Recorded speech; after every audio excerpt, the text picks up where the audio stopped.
Um trecho do sermão A Soberania de Deus na Salvação dos Homens.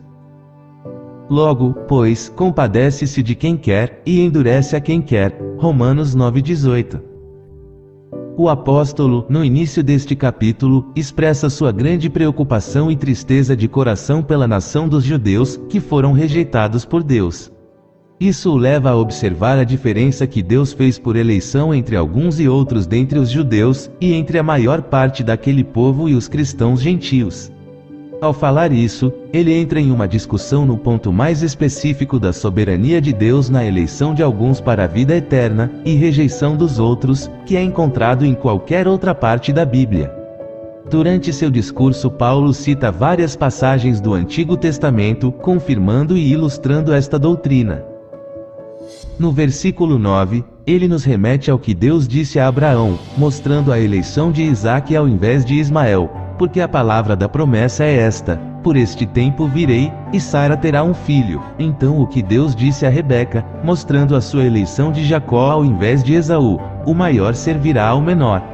No verso 13, há uma passagem de Malaquias: amei a Jacó, e odiei a Esaú. No verso 15, para o que Deus disse a Moisés: compadecer-me-ei de quem me compadecer, e terei misericórdia de quem eu tiver misericórdia. E o verso anterior do texto, para o que Deus diz a Faraó, porque diz a Escritura a Faraó: para isto mesmo te levantei, para em ti mostrar o meu poder, e para que o meu nome seja anunciado em toda a terra.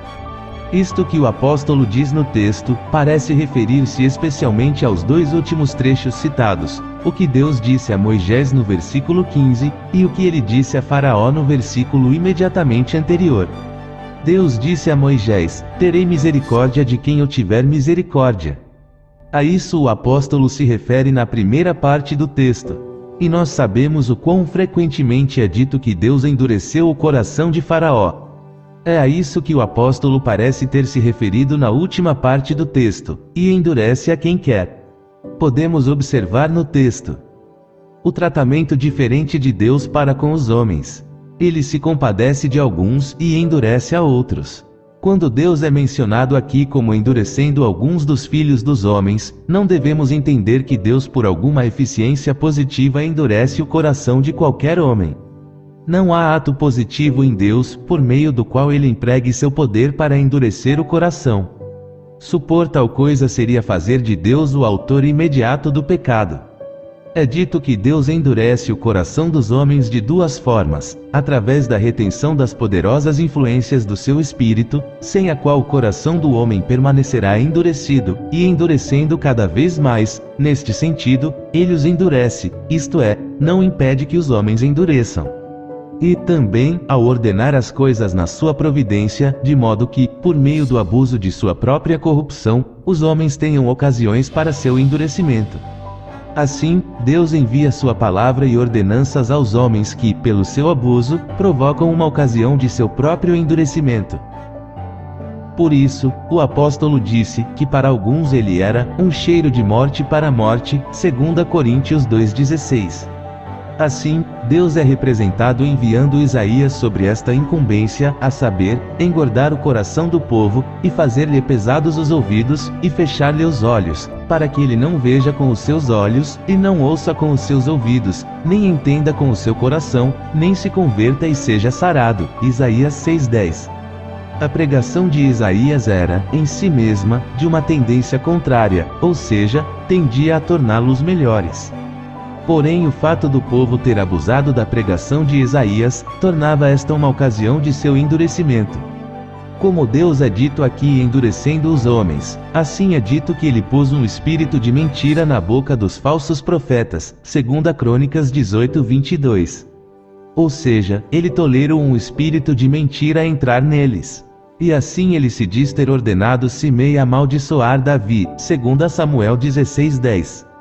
Não que ele diretamente lhe ordenara, pois é contrário aos mandamentos de Deus. Deus proíbe expressamente amaldiçoar o governante do povo, Êxodo 22:28. Mas ele, naquele tempo, suportou a corrupção das obras de Simei, e ordenou aquela ocasião agitada como uma manifestação do seu descontentamento contra Davi. 2. o fundamento de seu diferente tratamento para com a humanidade, a saber, sua soberana vontade e prazer. Terei misericórdia de quem eu tiver misericórdia. Isso não significa, simplesmente, que Deus nunca mostra misericórdia ou a nega contra a sua vontade, ou que ele está sempre disposto a fazê-lo quando ele faz isso. Um sujeito disposto ou servo, quando ele obedece às ordens de seu senhor, ele pode nunca fazer qualquer coisa contra a sua vontade, mas ele pode não fazer de bom grado e com prazer, embora ele não possa dizer que fez a sua vontade no sentido do texto. Mas a expressão implica que é mera vontade de Deus, vontade soberana, que supremamente ordena este acontecimento. A vontade divina não possui restrição, limitação ou obrigação. Doutrina: Deus exerce sua soberania na salvação eterna dos homens. Ele não somente é soberano e tem o direito soberano de dispor e ordenar cada acontecimento, e ele não somente pode proceder de uma maneira soberana, se quiser, e ninguém pode acusar este seu direito como excessivo, mas ele realmente faz isso, ele exerce o direito que ele tem. O que é a soberania de Deus? A soberania de Deus é o seu direito absoluto e independente de dispor de todas as criaturas de acordo com seu próprio prazer. Considerarei esta definição por suas partes. A vontade de Deus é chamada de o seu mero prazer. 1. Em oposição a qualquer restrição. Os homens podem fazer as coisas de forma voluntária, e ainda pode haver um grau de restrição. De um homem pode ser dito fazer uma coisa voluntariamente, isto é, ele mesmo faz, considerando todas as coisas, ele pode optar por fazê-la. No entanto, ele pode fazê-la por medo, e a coisa em si pode ser considerada cansativa para ele, e dolorosamente contra a sua inclinação. Quando os homens fazem coisas assim, não pode ser dito que eles as fizeram de acordo com seu mero prazer. 2. Em oposição a ela estar sob a vontade de outrem. Um servo pode cumprir as ordens de seu mestre, e pode fazer isto por vontade própria, e alegremente, e pode deleitar-se em fazer a vontade do seu senhor, mas quando ele faz isso, ele não o faz de seu próprio mero prazer. Os santos fazem a vontade de Deus voluntariamente. Eles optam por fazê-la, ela é sua comida e bebida. No entanto, eles não fazem isto por seu mero prazer e vontade arbitrária, porque a sua vontade está sob a direção de uma vontade superior. 3. Em oposição a qualquer obrigação própria. Um homem pode fazer muito voluntariamente uma coisa que ele é obrigado a fazer, mas não pode ser dito que ele agiu a partir de sua própria mera vontade e prazer. Aquele que age a partir de seu próprio mero prazer está em plena liberdade, mas aquele que está sob qualquer obrigação propriamente dita, não está em liberdade, mas está obrigado. Ora, a soberania de Deus supõe que ele tem o direito de dispor de todas as suas criaturas de acordo com seu mero prazer no sentido explicado. E o seu direito é absoluto e independente. Os homens podem ter o direito de dispor de algumas coisas de acordo com seu prazer. Entretanto, este direito não é absoluto e nem ilimitado. Os homens podem dizer que têm o direito de dispor de seus próprios bens como bem entenderem. Mas o direito não é absoluto, antes possui limites e obrigações. Eles têm o direito de dispor de seus próprios bens como bem entenderem, desde que não façam isso de forma contrária à lei do Estado a que estão sujeitos, ou contrária à lei de Deus. O direito dos homens de dispor de suas coisas como querem, não é absoluto, porque não é independente. Eles não possuem um direito independente, mas em algumas coisas dependem da comunidade a que pertencem, para o direito que eles têm, e em tudo dependem de Deus.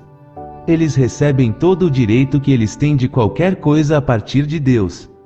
Mas a soberania de Deus implica que ele tem um direito absoluto, ilimitado e independente de dispor das suas criaturas como ele quiser.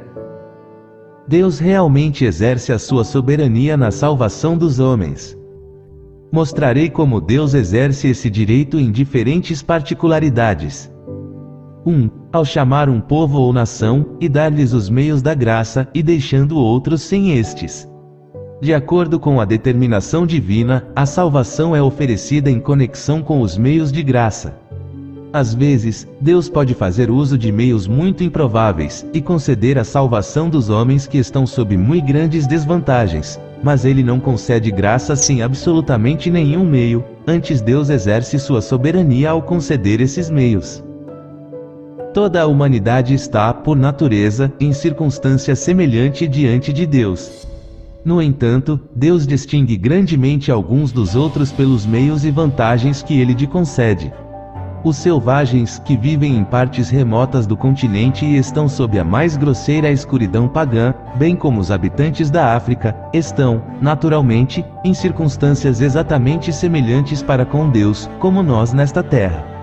Eles não estão mais alienados ou distantes de Deus em sua natureza do que nós, e Deus não tem mais causas para acusá-los do que a nós.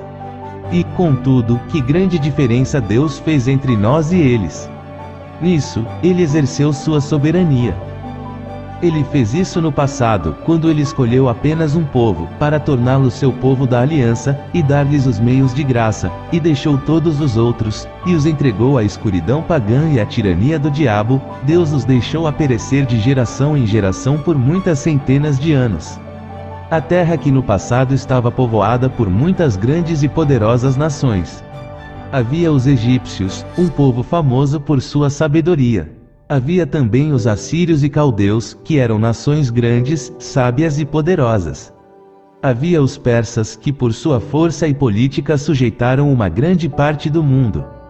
Havia as nações renomadas dos gregos e romanos, que eram famosos por todo o mundo por seus excelentes governos civis, por sua sabedoria e habilidade nas artes da paz e da guerra, e que por sua destreza militar subjugaram e reinaram sobre o mundo. Porém, todos aqueles foram rejeitados. Deus não os escolheu para serem o seu povo, mas deixou-os por muitas eras na grosseira escuridão pagã, a perecer por falta de visão, e escolheu um único povo, a posteridade de Jacó, para ser o seu próprio povo, e para dar-lhes os meios de graça. Mostra sua palavra a Jacó, os seus estatutos e os seus juízos a Israel. Não fez assim a nenhuma outra nação, e quanto aos seus juízos, não os conhecem. Salmo 1, 4, 7, 19 e 20. Esta nação era um povo pequeno e desprezível em comparação com muitas outras pessoas. O Senhor não tomou prazer em vós, nem vos escolheu, porque a vossa multidão era mais do que a de todos os outros povos, sabe, pois que não é por causa da tua justiça que o Senhor teu Deus te dá esta boa terra para possuí-la, pois tu és povo obstinado. Deuteronômio 7:7-9-6. Deus lhes dá a entender, que não era por nenhuma outra causa, senão o seu livre amor eletivo, que o levou a escolhê-los para ser seu povo. A razão dada ao porquê Deus os amava foi, porque ele os amava. Deuteronômio 7:8. Que é o mesmo que dizer que foi agradável à sua vontade soberana, colocar o seu amor sobre você. Deus também mostrou a sua soberania na escolha das pessoas, quando outras nações foram rejeitadas, que vieram dos mesmos progenitores. Assim, os filhos de Isaque foram escolhidos, quando a posteridade de Ismael e dos outros filhos de Abraão foram rejeitadas. Assim os filhos de Jacó foram escolhidos, quando a posteridade de Esaú foi rejeitada, como o apóstolo observa em Romanos 9:7. Nem por serem descendência de Abraão são todos filhos, mas, em Isaque será chamada a tua descendência. E novamente nos versículos 10 a 13. E não somente esta, mas também Rebeca, quando concebeu de Isaque, nosso pai, porque, não tendo eles ainda nascido, nem tendo feito bem ou mal, para que o propósito de Deus, segundo a eleição, ficasse firme, não por causa das obras, mas por aquele que chama, foi-lhe dito a ela: o maior servirá ao menor. Como está escrito: amei a Jacó e odiei a Esaú. O apóstolo não se refere apenas à eleição das pessoas de Isaque e de Jacó ao invés de Ismael e Esaú, mas de sua posteridade. Na passagem, já citada de Malaquias, Deus tem o respeito às nações, que foram os descendentes de Esaú e Jacó. Malaquias 1, 2 e 3, eu vos tenho amado, diz o Senhor. Mas vós dizes, em que nos tens amado? Não era Esaú o irmão de Jacó? Disse o Senhor. Todavia amei a Jacó, e odiei a Esaú, e fiz dos seus montes uma desolação, e dei a sua herança aos chacais do deserto. Deus mostrou a sua soberania, quando Cristo veio, ao rejeitar os judeus, e chamar os gentios. Deus rejeitou essa nação que eram os filhos de Abraão segundo a carne, e que tinha sido seu povo peculiar por tantos séculos, e que exclusivamente possuía o único Deus verdadeiro, e escolheu o pagão idólatra ao invés deles, e os chamou para ser seu povo. Quando o Messias veio e nasceu de sua nação, e a quem tanto esperavam, ele foi rejeitado por eles. Ele veio para os seus, e os seus não o receberam. João 1:11. Quando a dispensação gloriosa do Evangelho veio, Deus passou pelos judeus, e chamou aqueles que tinham sido pagãos, para desfrutar dos privilégios do mesmo. Eles foram cortados, para que os gentios fossem enxertados em seu lugar. Romanos 11:17. Agora é chamada amada, a que não era amada. E mais são os filhos da mulher solitária, do que os filhos da casada. Isaías 54:1. Os filhos naturais de Abraão são rejeitadas, e Deus suscita das pedras filhos a Abraão. Essa nação, que foi tão honrada por Deus, tem sido agora, por muitas eras, rejeitada, e permanece dispersa por todo o mundo, um monumento notável da vingança divina. E agora Deus distingue grandemente algumas nações dos gentios em relação a outras, e tudo de acordo com a sua vontade soberana. Deus exerce sua soberania nas vantagens que ele concede a pessoas particulares. Todos precisam de salvação da mesma forma, e todos são, naturalmente, não merecedores dela, mas ele dá algumas vantagens maiores para a salvação a uns do que a outros. Para alguns, ele designa o seu lugar em famílias piedosas e religiosas, onde eles podem ser bem instruídos e educados, e têm pais religiosos para dedicar-lhes a Deus, e fazer muitas orações por eles. Deus coloca alguns sob um ministério mais poderoso do que os outros, e em locais onde há mais das efusões do Espírito de Deus. Para alguns, ele dá muito mais dos esforços e influências despertadoras do Espírito, do que para outros. Isto acontece de acordo com a sua mera vontade soberana. Deus exerce sua soberania algumas vezes concedendo salvação aos pequenos e medíocres, e a nega aos sábios e grandes.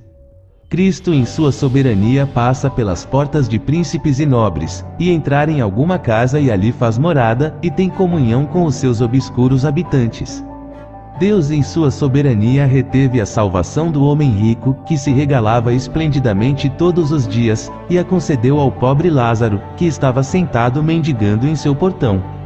Deus desta forma lança o desprezo sobre os príncipes, e em todo o seu esplendor fulgurante.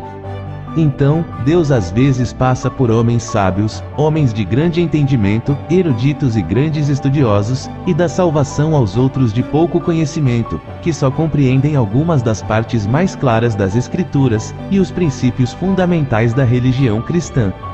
Sim, parece haver poucos grandes homens que são chamados, em relação aos outros. E Deus em sua ordenação faz que assim se manifeste a sua soberania, porque, vede, irmãos, a vossa vocação, que não são muitos os sábios segundo a carne, nem muitos os poderosos, nem muitos os nobres que são chamados. Mas Deus escolheu as coisas loucas deste mundo para confundir as sábias, e Deus escolheu as coisas fracas deste mundo para confundir as fortes, e Deus escolheu as coisas vis deste mundo, e as desprezíveis, e as que não são, para aniquilar as que são. 1 Coríntios 1:26-28. Concedendo salvação a pessoas que tiveram poucas vantagens. Às vezes Deus abençoará meios fracos para produzir efeitos surpreendentes, quando os mais excelentes meios não são bem-sucedidos. Deus, às vezes, retém a salvação daqueles que são os filhos de pais muito piedosos, e a concede a outros, que foram criados em famílias impías. Assim, lemos de um bom Abias na família de Jeroboão, e de um piedoso Ezequias, filho de ímpio Acás, e de um piedoso Josias, filho de um ímpio Amon. Mas, ao contrário, também lemos a respeito dos perversos Aminon e Absalão, filhos do santo Davi, e de um vil Manassés, filho de um bom Ezequias. Às vezes, alguns, que tiveram meios eminentes de graça, são rejeitadas, e deixados a perecer, e outros, sob muito menos vantagens, são salvos. Assim, os escribas e fariseus, que tinham tanta luz e conhecimento das Escrituras, foram em sua maioria rejeitados, e os pobres publicanos ignorantes foram salvos. A maior parte das pessoas, entre os quais Cristo estava muito familiarizado, e que o ouviram pregar, e o viram fazer milagres cotidianamente, foram deixados, e a mulher de Samaria foi tomada, e muitos outros samaritanos, ao mesmo tempo, que só ouviram pregar Cristo quando ele ocasionalmente passou por sua cidade. Assim, a mulher de Canaã, que não era do país dos judeus, foi tomada e viu Jesus Cristo uma única vez. Então os judeus, que tinham visto e ouvido Cristo, e visto seus milagres, e por quem os apóstolos trabalharam tanto, não foram salvos.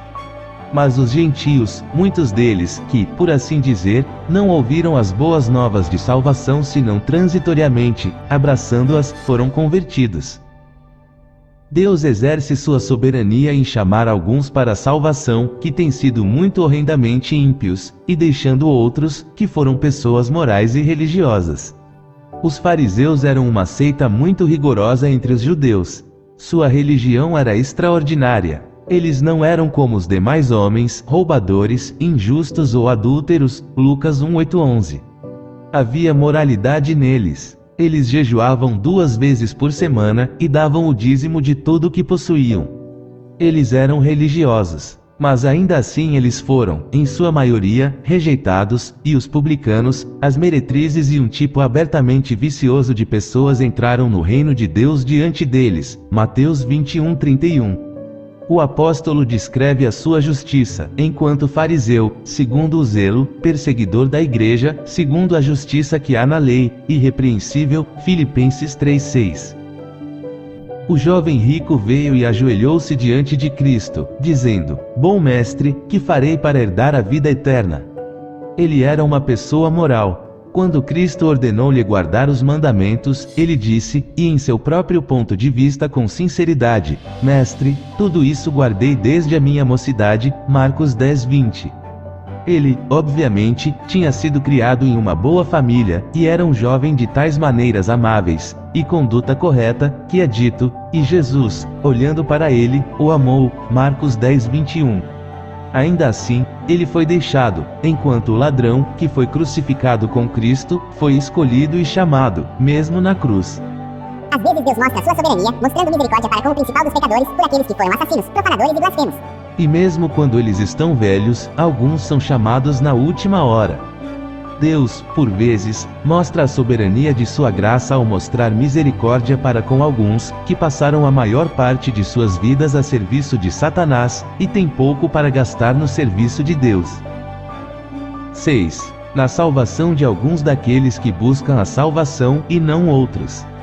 Alguns dos que buscam a salvação, como se sabe, tanto a partir das Escrituras e da observação destas são logo convertidos, enquanto outros procuram por longo tempo, e, contudo, não a obtêm por fim. Deus ajuda alguns a atravessarem as montanhas e as dificuldades que estão no caminho, ele subjuga Satã, e os livra de suas tentações, mas os outros são arruinados pelas tentações com as quais eles se encontram. Alguns nunca são completamente despertos, enquanto para outros, Deus tem o prazer de dar as convicções completas. Alguns são deixados aos seus corações inconstantes, a outros, Deus os sustenta até o fim. Alguns são libertos de uma confiança em sua justiça própria, outros nunca superam essa obstrução em seu caminho, enquanto eles vivem. E alguns são convertidos e salvos sem nunca terem empregado tão grandes esforços como alguns que, não obstante, perecem. Venho agora dar as razões pelas quais Deus, assim, exerce sua soberania na salvação eterna dos filhos dos homens. 1. É agradável para o desígnio de Deus na criação do universo exercer cada atributo, e, assim, manifestar a glória de cada um deles. O desígnio de Deus na criação foi o de glorificar a si mesmo, ou fazer manifesta a glória essencial de sua natureza. Foi ajustado que sua infinita glória deveria brilhar, e era o desígnio original de Deus fazer uma manifestação de sua glória, como ela é. Não que era seu desígnio manifestar toda a sua glória para a apreensão das criaturas, pois é impossível que as mentes das criaturas possam compreendê-la. Mas foi o seu desígnio fazer uma verdadeira manifestação de sua glória, como representante de todos os seus atributos. Se Deus glorifica um atributo, e não outro, quão defeituosa seria a manifestação da sua glória, e a representação não estaria completa. Se todos os atributos de Deus não são manifestados, a glória de nenhum deles se manifesta como ela é, pois os atributos divinos refletem a glória uns dos outros. Assim, se a sabedoria de Deus se manifestar, e não a sua santidade, a glória de sua sabedoria não iria se manifestar como ela é, pois uma parte da glória do atributo da sabedoria divina é que ela é uma sabedoria santa.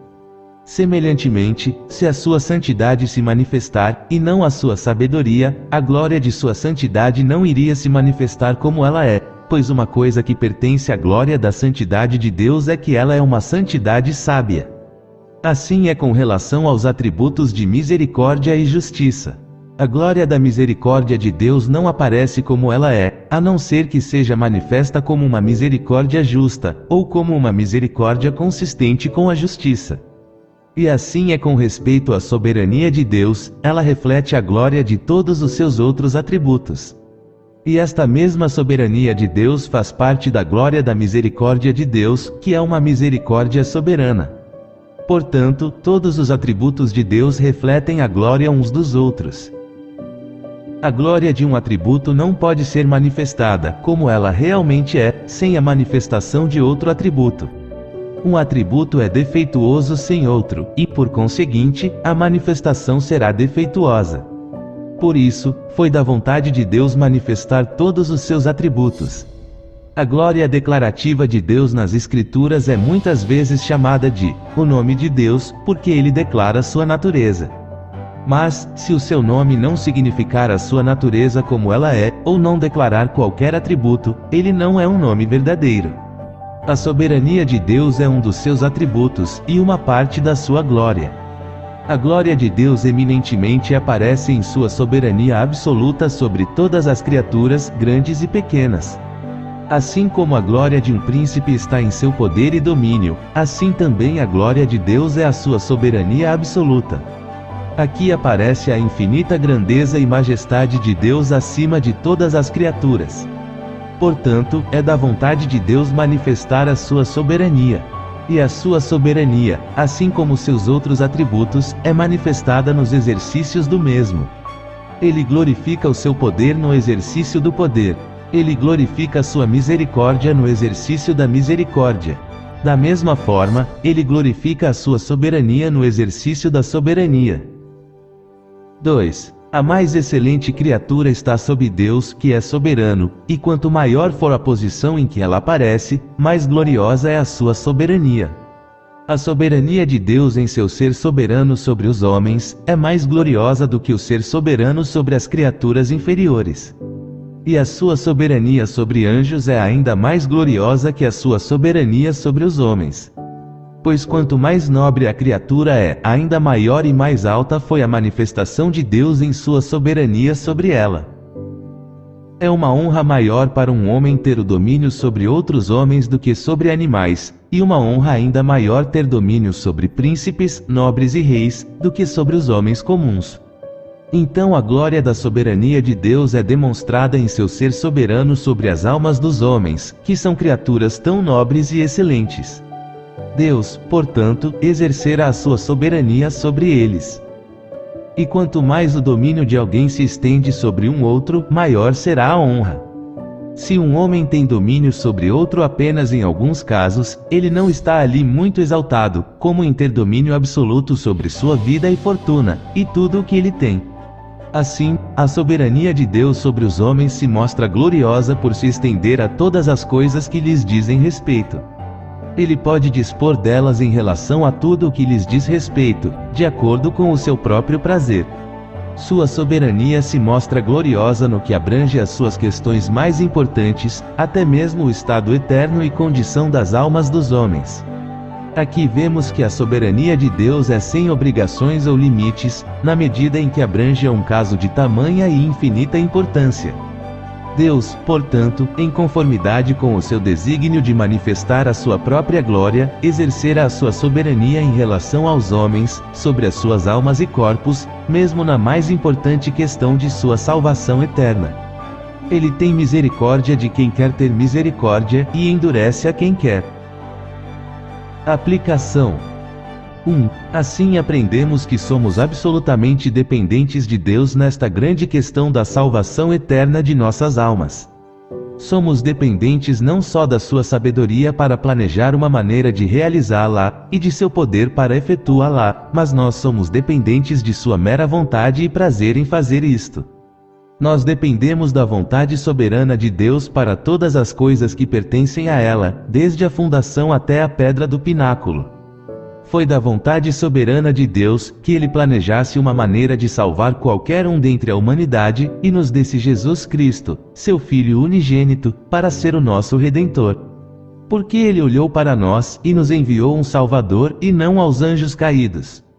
Foi por causa da vontade soberana de Deus. Foi de seu soberano prazer escolher que meios empregar. O fato dele ter nos concedido a Bíblia e as ordenanças da religião foi por sua soberana graça. O seu oferecimento destes meios para nós, mais do que quaisquer outros, o seu oferecimento de influências de despertamento por meio de seu Espírito, e sua concessão de graça divina, todos se dão apenas por seu soberano prazer. Quando ele diz, haja luz na alma de um alguém, esta é uma palavra de poder infinito e graça soberana. 2. Adoremos com a maior humildade a terrível e absoluta soberania de Deus. Como acabamos de mostrar, é um atributo eminente do ser divino, a saber, que ele é soberano sobre esses excelentes seres tais como as almas dos homens, e que, em todos os aspectos, inclusive no de sua salvação eterna. A grandeza infinita de Deus, e a sua exaltação acima de nós, não aparecem em nada mais do que em sua soberania. Fala-se dela na Escritura como uma grande parte da sua glória. Vede agora que eu sou, e mais nenhum Deus há além de mim. Eu mato, e eu faço viver. Eu firo, e eu saro, e ninguém há que escape da minha mão. Deuteronômio 32:39. Mas o nosso Deus está nos céus, fez tudo o que lhe agradou. Salmos 115:3. Cujo domínio é um domínio sempiterno, e cujo reino é de geração em geração. E todos os moradores da terra são reputados em nada, e segundo a sua vontade ele opera com o exército do céu e os moradores da terra. Não há quem possa estorvar a sua mão, e lhe diga, que fazes? Daniel 4:34 e 35. Nosso Senhor Jesus Cristo louvou e glorificou o Pai pelo exercício de sua soberania na salvação dos homens. Naquele tempo, respondendo Jesus, disse, graças te dou, ó Pai, Senhor do céu e da terra, que ocultaste estas coisas aos sábios e entendidos, e as revelaste aos pequeninos. Sim, ó Pai, porque assim te aprouve. Mateus 1:1, 25 e 26. Vamos, portanto, dar a Deus a glória da sua soberania, assim como adorar aquele, cuja soberana vontade ordena todas as coisas, vendo a nós mesmos como sendo nada em comparação com ele. Domínio e soberania exigem reverência humilde e honra. A soberania absoluta, universal e ilimitada de Deus requer que devamos adorá-lo com toda a humildade possível e reverência. É impossível que possamos exceder em humildade e reverência diante deste ser, que pode dispor de nós, por toda a eternidade, da maneira que lhe agradar. Aqueles que estão em um estado de salvação atribuem a graça soberana somente, e dão todo o louvor a ele, que os faz diferente dos outros. Piedade não é motivo para se gloriar, a não ser em Deus, para que nenhuma carne se glorie perante ele. Mas vós sois dele, em Jesus Cristo, o qual para nós foi feito por Deus sabedoria, e justiça, e santificação, e redenção, para que, como está escrito, aquele que se gloria glorie-se no Senhor. 1 Coríntios 1, 29 a 31. Tal não é, por qualquer meio, em qualquer grau atribuído à sua piedade, seu estado e condições seguras e felizes, a qualquer diferença natural entre eles e os outros homens, ou a qualquer força ou justiça própria. Eles não têm nenhum motivo para exaltar-se, no mínimo grau, mas Deus é o ser a quem eles devem exaltar. Eles devem exaltar a Deus, o Pai, que os escolheu em Cristo, que pôs o seu amor sobre eles, e deu-lhes a salvação, antes deles nascerem e mesmo antes que o mundo existisse. Se perguntarem, por que Deus colocou seu amor sobre eles, e os escolheu, em vez de outros, se eles pensam que podem ver qualquer causa fora de Deus, estão muito enganados. Eles devem exaltar a Deus o Filho, que levou seus nomes em seu coração, quando ele veio ao mundo, e foi pendurado na cruz, e em quem somente eles possuem justiça e força. Eles devem exaltar a Deus, o Espírito Santo, que por graça soberana os chamou das trevas para a sua maravilhosa luz, que por sua própria operação imediata e livre, levou-os a uma compreensão do mal e do perigo do pecado, e os resgatou de sua justiça própria, e abriu-lhes os olhos para contemplarem a glória de Deus, e as maravilhosas riquezas de Deus em Jesus Cristo, e os santificou, e os fez novas criaturas. Quando eles ouvirem sobre a maldade dos outros, ou olharem para pessoas viciosas, eles devem pensar quão ímpios uma vez foram, e quanto eles provocaram a Deus, e como eles mereciam para sempre ser deixados por Ele a perecer no pecado, e que é somente a graça soberana que tem feito a diferença. Em 1 Coríntios 6:10 estão enumerados muitos tipos de pecadores: fornicadores, idólatras, adúlteros, efeminados, abusadores de si mesmos com a humanidade. E então, no versículo 11, o apóstolo lhes diz: e é o que alguns têm sido, mas haveis sido lavados, mas haveis sido santificados, mas haveis sido justificados em nome do Senhor Jesus, e pelo Espírito do nosso Deus. O povo de Deus tem o maior motivo de gratidão, e a maior razão para amar a Deus, que tem lhes concedido tão grande e inefável misericórdia meramente por sua vontade soberana. Para que eles possam pleitear a salvação deste soberano, eles podem exigi-la por meio de Cristo, como uma dívida. E seria prejudicial para a glória dos atributos de Deus, negá-la a eles, seria contrário à sua justiça e fidelidade. Que condescendência maravilhosa é a de tal ser, ao assim, tornar-se vinculado a nós, vermes do pó, para o nosso consolo. Ele se comprometeu, por sua palavra e por sua promessa.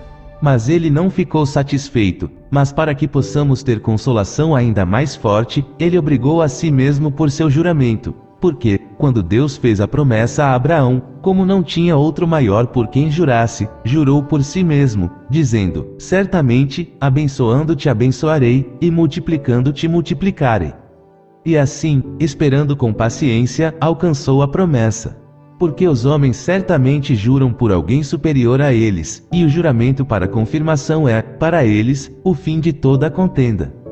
Por isso, querendo Deus mostrar mais abundantemente a imutabilidade do seu conselho aos herdeiros da promessa, se interpôs com juramento, para que por duas coisas imutáveis, nas quais é impossível que Deus minta, tenhamos a firme consolação, nós, os que pomos o nosso refúgio em reter a esperança proposta, a qual temos como âncora da alma, segura e firme, e que penetra até ao interior do véu, onde Jesus, nosso precursor, entrou por nós, feito eternamente sumo sacerdote, segundo a ordem de Melquisedeque. Hebreus 6:13-20. Vamos, portanto, nos esforçar para nos submetermos à soberania de Deus. Deus insiste que a sua soberania seja reconhecida por nós mesmos neste grande assunto, um assunto que tão de perto e infinitamente nos interessa, como a nossa própria salvação eterna. Esta é a pedra de tropeço na qual milhares caem e perecem, e se continuarmos discutindo com Deus sobre a sua soberania, isto será nossa ruína eterna. É absolutamente necessário que nós venhamos a nos submeter a Deus, como nosso soberano absoluto, e o soberano sobre as nossas almas, como alguém que pode ter misericórdia de quem quer ter misericórdia, e endurecer a quem ele quiser. E, por último, podemos fazer uso dessa doutrina para proteger aqueles que buscam a salvação de dois extremos opostos, presunção e desânimo. Não presuma sobre a misericórdia de Deus, para deste modo incentivar a si mesmo a continuar no pecado. Muitos ouvem que a misericórdia de Deus é infinita, e, portanto, acham que, se eles demorarem a procurar a salvação no presente, poderão buscá-la futuramente, pois assim Deus concederá sua graça a eles. Mas considero que, embora a graça de Deus seja suficiente, contudo, Ele é soberano, e agirá por seu próprio prazer se Ele irá salvar ou não. Se você adiar a salvação até daqui por diante, a salvação não estará em seu poder. e se você deverá obter assento circunflexo lá ou não, será como um Deus soberano se agradar. Vendo, pois, que neste caso você está tão absolutamente dependente de Deus, é melhor seguir sua direção na busca, isto é, ouvir a sua voz hoje. Hoje, se ouvirdes a sua voz, não endureçais seu coração. Cuidado também com o desânimo. Acautele-se dos pensamentos de desespero, porque você é um grande pecador, porque você tem continuado por tanto tempo no pecado, tem se desviado e resistido ao Espírito Santo. Lembre-se disto, que seja qual for o seu caso, e você um tão grande pecador, se você não tiver cometido o pecado contra o Espírito Santo, Deus pode conceder misericórdia a você sem o menor prejuízo para a honra da sua santidade, que você tem ofendido, ou a honra de sua majestade, que você tem insultado, ou a sua justiça, que você se tem feito seu inimigo, ou de sua verdade, ou de qualquer um de seus atributos. Seja você o que puder, pecador, Deus pode, se Ele quiser, glorificar grandemente a si mesmo na sua salvação.